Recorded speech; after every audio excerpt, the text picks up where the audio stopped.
On the outside, my life looked perfect. Smiles and pictures, polite conversations at social events, but behind closed doors, I was drowning in a fog so thick I couldn't see straight. That fog has a name: covert narcissistic abuse. In this video, I'll show you how I started seeing the fog for what it is, and how you can too. In 2020, I came across a book titled The Covert Passive-Aggressive Narcissist by Debbie Mirza, and for the first time in my nearly 20-year marriage, everything started to make sense. The book has about 228 pages, and each page seemed to tell my story. It felt like Debbie was talking about my life, my marriage. The book gave me strength. Finally, I didn't feel crazy anymore, and I didn't feel all alone anymore. My story is quite unbelievable, but not unique.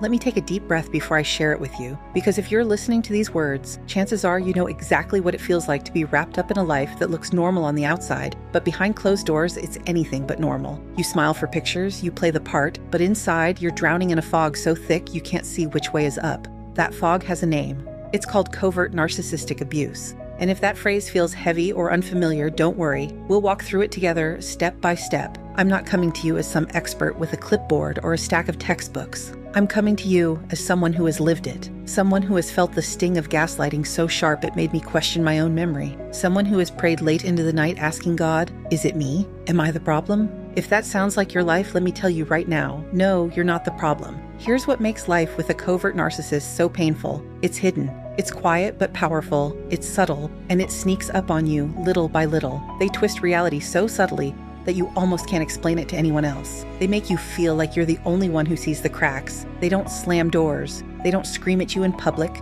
They don't even insult you directly. Instead, they say things like, wow, I never thought you'd actually finish that project. And somehow it sounds like a compliment, until you realize it's not. It's like living in a house where all the mirrors are warped. You keep looking at your reflection, but it never looks right. You start to think, maybe it's me, maybe I'm broken. That's the trap, that's the fog.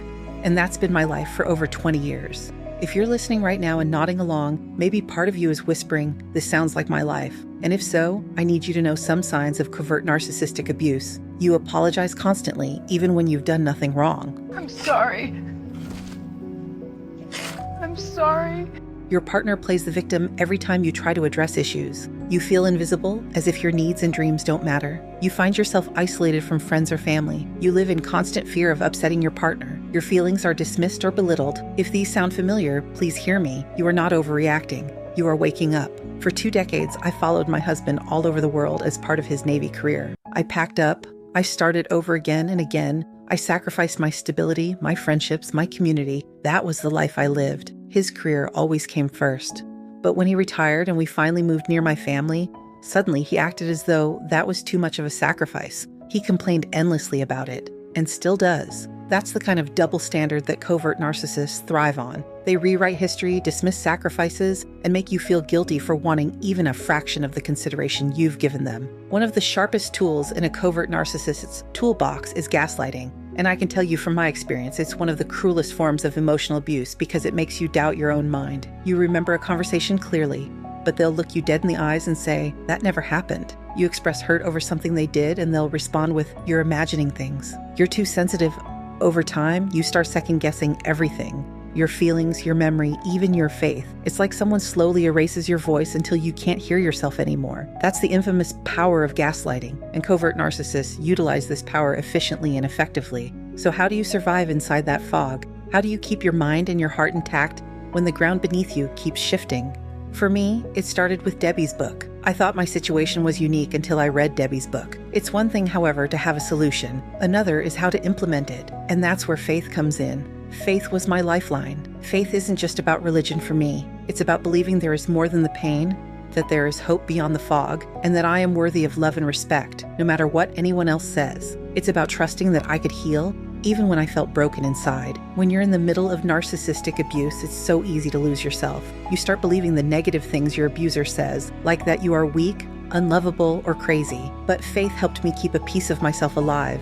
Even when the world around me felt dark and confusing, I began to pray, not for him to change, because I realized he might never do that, but for strength, clarity, and healing. And I believe with all my heart that those prayers were answered bit by bit. Faith also gave me the courage to set boundaries. Boundaries are essential when living with a covert narcissist. They are like fences around your heart, helping keep the toxicity away and making space for peace inside. I learned to say no without guilt, to protect my time and feelings, and to stop explaining myself to someone who never respected me in the first place. And most importantly, I stopped reacting to the craziness. To anyone still in the fog, I want to speak directly to you. I know you feel trapped. I know you feel overwhelmed. Maybe you're scared. Maybe you wonder if anyone will believe you if you speak up. Let me say this with love. Your peace and your sanity are worth protecting. You can begin to reclaim them right where you are. It may take time. It may take planning. It may take courage you don't feel you have right now. But I promise that courage is inside you. I know because I didn't think I had it either. The day will come when you wake up and realize you are no longer confused by the games. The day will come when silence feels peaceful,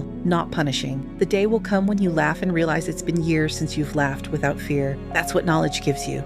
The ability to see the fog for what it is. And once you can name it, you can start finding your way out of it. Thank you for being here, for trusting yourself enough to listen, and for never giving up on the possibility of a better tomorrow. I'm walking with you. If you found this helpful, don't forget to like this video and subscribe so you don't miss the next one. And if you need extra support, check the description for free resources I've put together just for you.